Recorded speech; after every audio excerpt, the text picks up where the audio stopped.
Purihin ng Diyos, purihin ng ating Panginoon. Sa sitwasyon ngayon sa Pilipinas, parang humina ang sigaw ng pagkakaisa. Mas malakas ang sigaw ngayon ng awayan. Pwede kayang magkasundo ang masama sa kamabuti? Yun ang tanong. Pwede siguro kung magkakaroon ng yung bang pagkakaisa ng isipan at ng puso. Kung yung masama ay susunod sa mabuti at magkakaroon ng pagkakaisa. Sa aking experience, sa aking mga nakaraang buhay, may mga pagkakataon na nakaranas ako ng kabigatan sa buhay. Dahil meron akong sama ng loob. At meron isang tao rin o ibang tao na may sama ng loob sa akin. Yun yung mga panahon na hindi ko pa masyadong kilala ang Diyos. At dito ko nakita na pag ikaw ay may tinatagong masamang loob, apektado lahat. Apektado ang pamilya mo, ang relasyon nyo.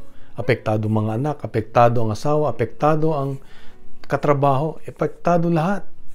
Damay-damay. Kaya mahirap pag meron kang sama ng loob. Dahil ikaw ay nabibilanggo. Hindi ka makagalaw, hindi ka malaya. Kaya dito ay may paalala ng Diyos sa atin ngayon na kung gusto mong mag-alay sa Kanya at naalala mo na may sama ng loob ang iyong kamag-anak, ang iyong kapatid o sino man, ay ibaba mo muna ang iyong handog at puntahan siya at mag-usap. Humingi ng tawad kung na kailangan. Ang tanong, paano Brad kung ayaw niya makipag-usap sa akin? Paano kung dinededman niya ako? Ang sagot dyan ay, hindi na mahalaga yon. Sa taong may pagmamahal, sa taong ang puso niyo ay puro pagmamahal, hindi na importante kung sino yung mauunang lalapit. Dahil ang mahalaga ay yung magawa mo yung tama. Makalaya ka doon sa nararamdaman mo, sa pagkabilanggo mo sa sama ng loob, sa galit, sa hinanakit. Kaya nga, ang turo ng Diyos sa atin ngayon ay magpatawad ka muna. Kalimutan mo o lapitan mo yung mga taong nakasamaan mo ng loob. At kung hindi ka papansinin, at least gumawa ka ng hakbang dahil ito yung unang hakbang, yung ipakita mo na ikaw ay nakikipag-isa. At kung ayaw pa rin niya, ay tanggapin mo dahil hindi naman sa pilitan. Hindi kaagad-agad maaring malalim ang naging sugat. Kaya pabayaan mo muna. Ang mahalaga, ang importante ay ipanalangin mo siya na dati ang panahon na ikaw ay mapatawad niya at matanggap. Kaya walang sa pilitan.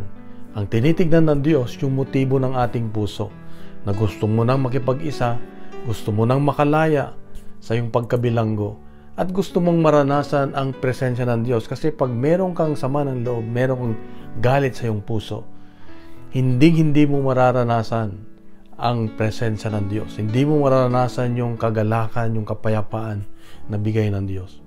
Hindi mo makikita yung biyaya ng Diyos dahil nabubulag ka sa sama ng loob. Kapatid, napagandang hamon ng Diyos sa atin, ang palala niya sa ating ngayong araw na ito, na isa sa ating paglalakbay ngayong Kwaresma, Lent season, isa ito sa paraan para mapalapit tayo sa Diyos. Yung mapatawad natin yung mga nakasakitan natin at tayo ay makalapit sa Diyos. Yung makahingi ng tawad at magbalik loob sa Diyos. Kapatid, ito ang palala ng Diyos sa akin ngayon na napakahalaga yung pakikipagkasundo. Reconciliation. Ito yung tema natin ngayon sa ating Ebanghelyo na makipagkasundo tayo. Tayo na, dahil tayo ang Kristiyano, tayo ang may pagmamahal sa ating puso. Tayo na dapat ang gagawa ng paraan para magkaroon ng pagkakaisa, pagkakasundo. Kailangan natin ng dialogo, pakipag-usap.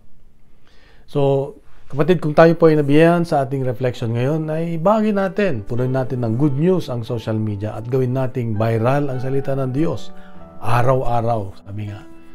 Sa mapagpalang araw sa iyo at sa iyong mga mahal sa buhay. God bless. God is good.